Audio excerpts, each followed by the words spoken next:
All right, we're gonna go ahead and do a review of this Wi-Fi HD smart camera clock that you're looking at right now by TZZH. Just so you know, TZZH sent this to me to go ahead and do a review. So I'm not being paid for this review. However, I'm giving my thoughts and opinions on this particular product so that you can make the best purchasing decision. All right. So we'll just go ahead and unbox it here, and we're just gonna do it right here.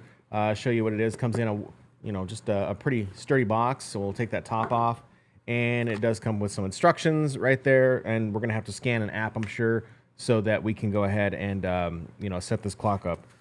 You got a charger right here, or actually a plug, I would imagine, for the actual clock. I'm not sure exactly what we're gonna do with this, if it's you need some batteries or whatnot, but it does look like it has a battery on the back. So looks like maybe this is like a rechargeable. Did it say it was rechargeable? So either way, we'll discover that here as we get into the actual product itself. So yeah, so for the most part, you're going to be using this clock as surveillance for the inside of your home. All right, and this is a really cool clock to have if you're looking for something that is a little more discreet. To be honest, I thought this clock was going to be a little bit bigger, but as you can see, it's no bigger than the palm of my hand. So that's about the width of it.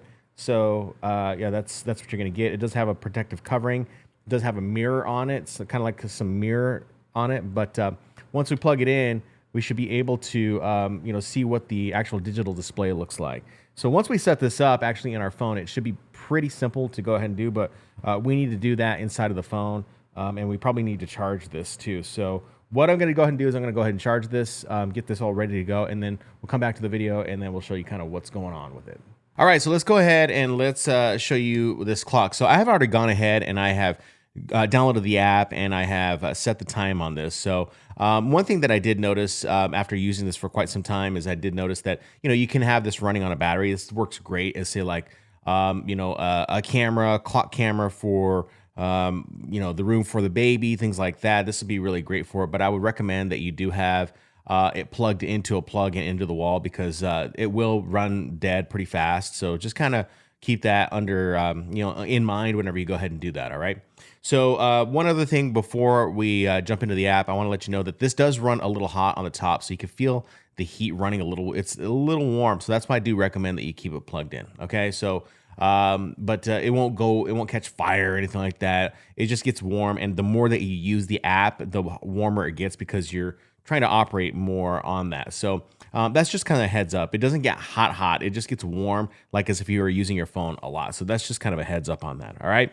So we're going to go ahead and download the app. Now you can go ahead and download the app by downloading or scanning this QR code that it comes with in the instructions. So go ahead and do that. And I've already done that. So we're just going to jump into the app. I want to show you kind of like what you can do. Now, there is going to be some setup that you're going to have to go through. All right. So you do need to connect this to your 2.4 gigahertz Wi-Fi. And then you kind of go through that process. I can't really kind of go through it already because I've already gone through it. And I mean, we could, I guess, but it should be pretty self-explanatory in the instructions. But we're going to go ahead and we're going to tap on the app.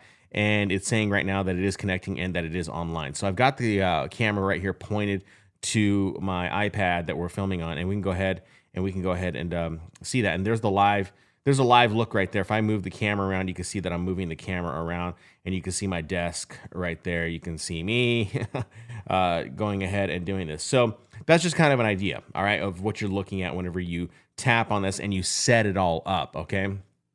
Some things that you might want to do is you want to change the settings. So we're going to go back and we're going to tap up to the top, and you can go ahead and you can set up the settings right here. So we're going to click on the little gear icon, and you can change the Wi-Fi settings. You can go ahead and you can share this camera. Maybe you want to share this with your husband. Maybe you want to share it with your wife. You can go ahead and send that QR code that is right here on the actual app itself. All right. So then you can go into the Wi-Fi settings. You can change the password. You can adjust the time settings. So we're going to go into that. I don't want to go into the Wi-Fi or anything else because that's private information. But right here, you can see where you can set the camera time. And of course, I'm in Mountain Standard Time. So you can go ahead and you can adjust this to whatever you want it. So if I go ahead and I just adjust this to Hawaii, you're going to see it on the clock actually readjust. So you can see it changes right there. So it changed to Hawaii, but we can go back to Mountain Standard Time, and you can see that it's going to adjust the time right there. All right. You can use automatic time zone. If you do live in a state where there is daylight saving time. In Arizona, we don't have that, so I just turn that off. You can also change this to a 24-hour clock. So this should show, what is it, 9:24 p.m. So if I went ahead and I did this, it'd be show 21:24. It should show 21:24 or 21:25. Yeah, it's pretty close to it. Yeah, just switched to 9:25. So you can adjust that as well. So that's the time settings. This works really great with a SD card. So just as a heads up, you should be using an SD card. There's an SD card slot in the back. It's a micro SD card. So get a micro SD card. I had an 8 gig one. I went ahead and I put it in there, and it is recording. And it is capturing everything on, on the camera. So you'll be able to go back into the app and see everything that is in here. All right. So you can go to the SD card settings, and you can see how long, and just look at those settings right now, what kind of format that you want to go ahead and adjust this to. All right. So if we go ahead and click back, you can modify the device name. You can get device information. When you get it, you're going to have to do a firmware update on it. So make sure you do a firmware update on it, and you're pretty much set to go. You can restart the device, or you can reset the device if you wanted to from here. All right. Now, you can go ahead and you can change you can see what the detection is and what has been detected. And you can see these are all the little screenshots that show that it has detected something. All right. So detected some type of movement. So there from earlier is the outside of my my dining room area, and it just detects any movement, and there was something moving in the background. So it's showing that there was something moving in the background. So you can see from the date, of course, obviously it says 2023 0214. So that was from today. All of that was from today. All right. So that's just kind of a heads up there. And then, of course, you can go to the playback, and you can see what was being played on what days, and you can download those MP4s if you wanted to, and you can kind of see what was going on, and it will play something for you right there. We're not going to get into it because I don't want to get too deep into it, but you can kind of see right there what it was. You can see it downloaded. I guess we'll go ahead and do that real quick, but you can see that it was downloading something. You can kind of see what was running in the background. And right here, this is like when I first got it and I was testing it out. And you can see, if I go ahead and fast forward, you can see that I was moving around. There now appears a cup right there. So you can kind of see what is going on right there. All right. And then, of course, you can delete this device as well. So we can go ahead and delete it and get rid of it completely. We don't want to do that. So that's kind of what you're looking at right there. You can see the different types of images or video right there. There's nothing there that we, that is recorded. And of course, this is about the software. This is about me. And then if you tap the middle button, it takes you right back to here. Okay. Now let's go ahead and tap on the video again. And here you can see that it is moving around. All right. You can go ahead and you can press this, and it can start recording, and it'll record directly into the device itself. All right. So you can go ahead and you can get the sound itself and everything that is being recorded, and it will capture it in that previous screen that we were in. You could also take a photo if you wanted to, and it would take a photo and it would save it where you needed it. Now, you can look at things in infrared. So basically, if it's pitch black in the bedroom, you can go ahead and you can close the infrared, or you can open it. So we're going to open the infrared, and you can see right here it turns gray, and you could see everything in night. So it does have an infrared camera, a nighttime camera, and then of course I can change it out if I wanted to. All right. Then of course we could change this to SD, FD, FHD, or HD if we wanted to. So it's going to be really up to you. Now, does this have a microphone to it? That's the big question. No.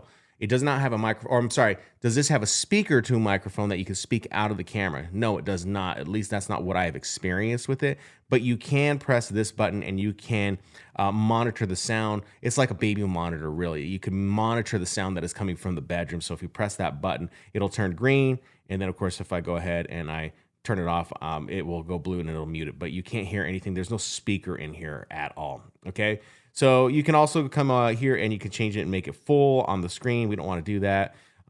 You can adjust how the camera looks. You can change it upside down, right side up, left to right. This is pretty simple. If you go to more here, you can adjust. You can adjust the indicator light. There should be an indicator light if it's on or off. So the indicator light is going to be in the back. So you would be able to see the indicator light in the back. So if I were to go ahead and turn it around, so there's the indicator light, and I've turned it off. And then there it is, it's on. All right.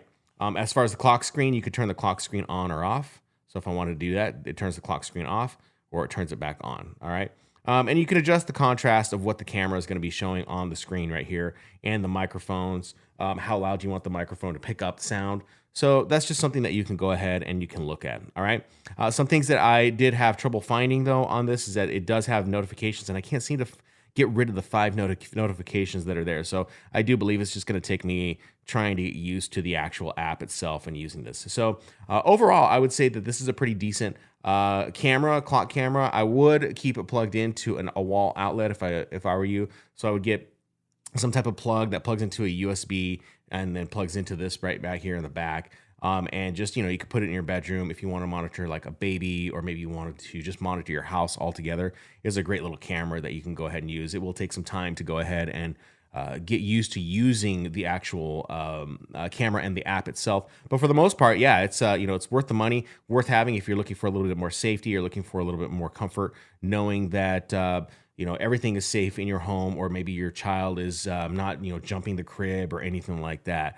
So yeah, this for the most part, it's a great camera. You can use it. I'm using it right now for one of my doorways, and just as an extra layer of security in my home. So yeah, I hope this helps out.